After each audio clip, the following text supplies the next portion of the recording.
I was hearing the music to We Are Family going through my mind in terms of being here now and the conversation you were talking about all of the people and all of the energies that are focused right here at this moment with me.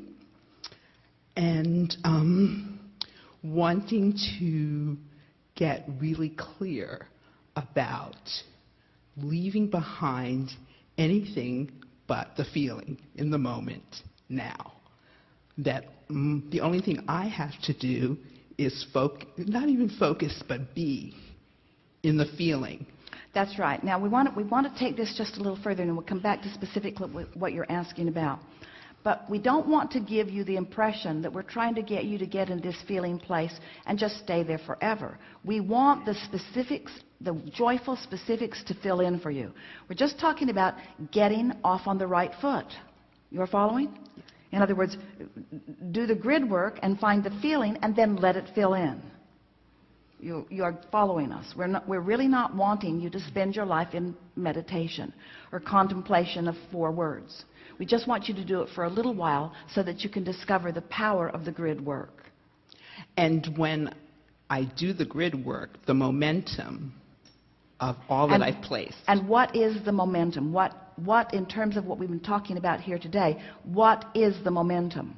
The momentum is all that's in my vortex, all those dreams, those aspirations. Yes, but what about them? They all start filling in my grid. Exactly. The momentum is the vortex items moving into the grid. That's what momentum is.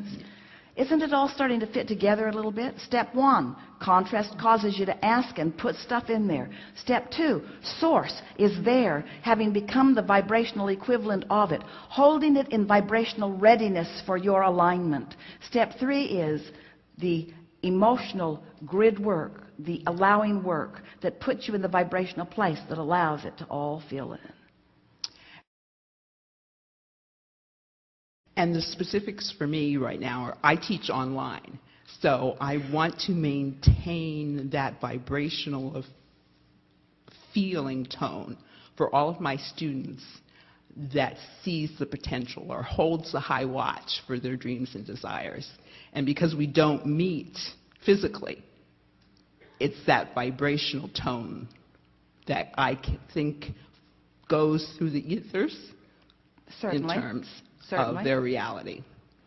So you're talking about wanting to do your best work at influencing their well-being? Is that what you're talking about? That's what I'm talking about. And how much detail are they giving you? Well, because it's a little tricky. If they give you too much detail, then it messes up your grid relative to them. If they don't give you enough detail, then it's not meaty enough to think about. Sort of true of your own life, isn't it? Yeah. Because we're feeling this from some of you even in this discussion that we're having today. So the rule of thumb is be as specific as you can feel while still feeling good. And in the brief demonstrations that we've experienced here today, you can kind of feel when it gets too specific and starts to feel uncomfortable. Yeah. And so I see myself having to be very general, totally general, staying general.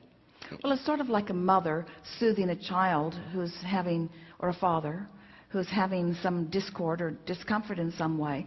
And what you really want to say is, it's all right, or it's going to be all right. And often that is the only thing that they want to hear or are able to hear. And if they go on to express the details of what's going, then they argue for their limitations longer, and then they can't feel the vibration of you, and sometimes they can even dissuade your vibration into something. They can actually, because whoever is the most focused is the one who will sort of rule the day. If a child coming home from school with something that is upsetting can upset you, you've got nothing. Yes.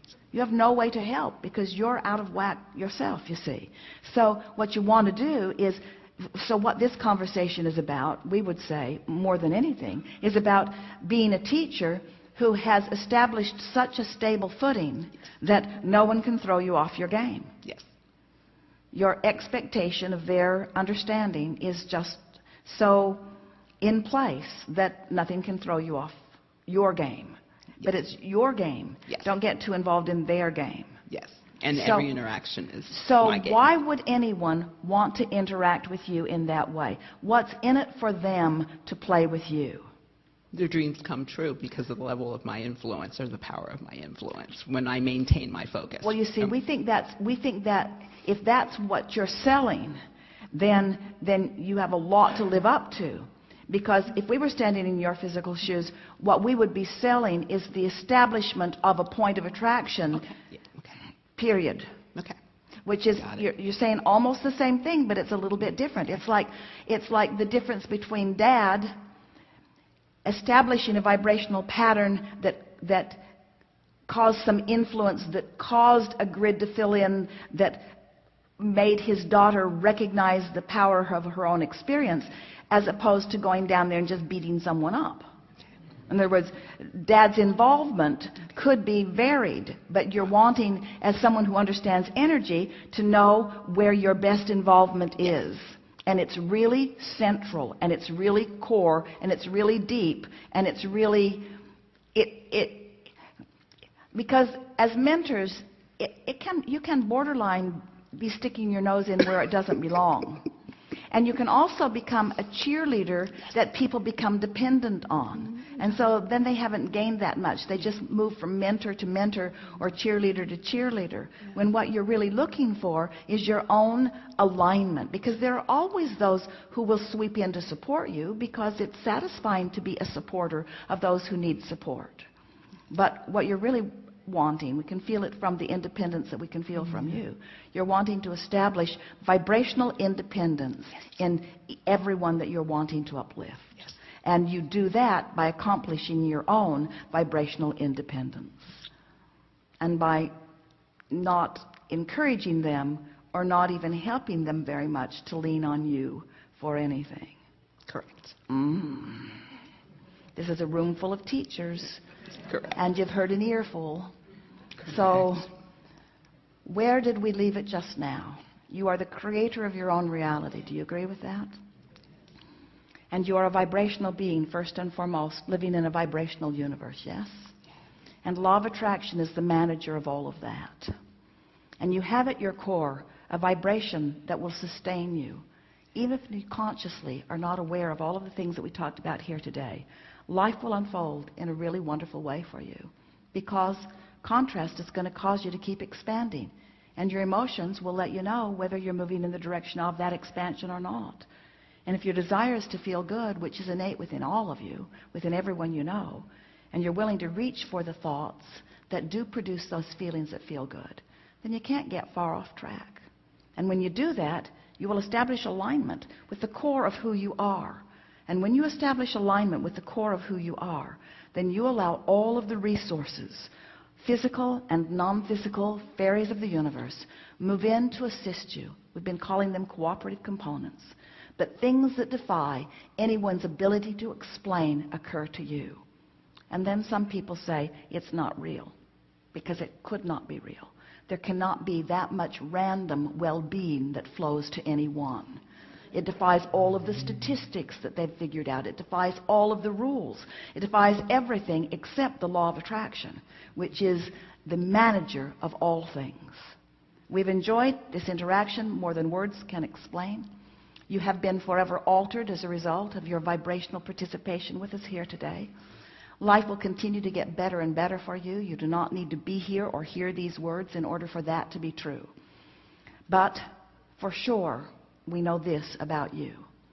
When you consciously acknowledge how you are feeling and deliberately focus in order to improve that feeling, and then the grid fills in, that's when you know that you're doing what you came to live.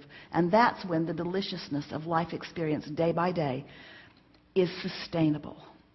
When you discover that the only thing that you can control is the way you feel, and that it is more manageable than you had ever imagined, and you figure out how to manage the way you feel by directing your thoughts toward feelings. As you direct your thinking thoughts toward feelings, you will find the basis of the energy that is at your center.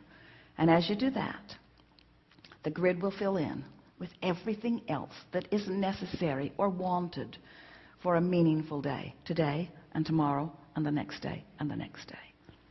And people around you will begin saying things to you like, I just feel happy when I drive past your house. It just feels good to me when I think about you. You just feel good to be around. And your response to them is, I feel the same way about you. There is great love here for you. And as always, we remain stubbornly, eagerly in the vortex.